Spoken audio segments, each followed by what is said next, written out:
Bitcoin ETF. The likelihood of a spot Bitcoin ETF being approved by the SEC in the United States has increased in recent months. In August 2023, a U.S. appeals court ruled that the SEC had erred in its denial of Grayscale's application for a spot Bitcoin ETF. This ruling was seen as a major victory for the crypto industry and has led to increased optimism about the prospects for a spot Bitcoin ETF approval. Bloomberg intelligence analysts Eric Balchunas and James Seifert have raised their odds for a spot Bitcoin ETF approval to 75%, citing the SEC's poor showing in the Grayscale litigation. They also noted that the SEC has approved several Bitcoin futures ETFs, which suggests that it is not opposed to the underlying asset of Bitcoin. However, the SEC has not yet given any indication that it is planning to approve a spot Bitcoin ETF.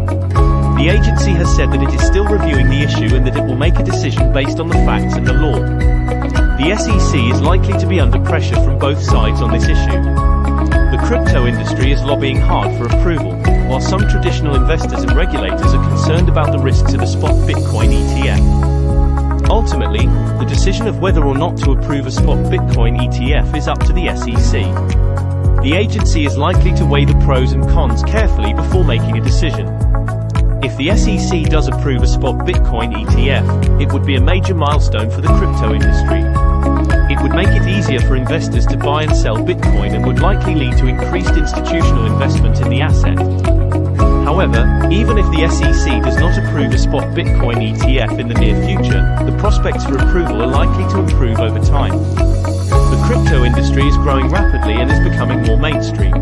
As this happens, the SEC is likely to become more comfortable with the idea of a spot Bitcoin ETF. In conclusion, the likelihood of a spot Bitcoin ETF being approved by the SEC in the United States is increasing.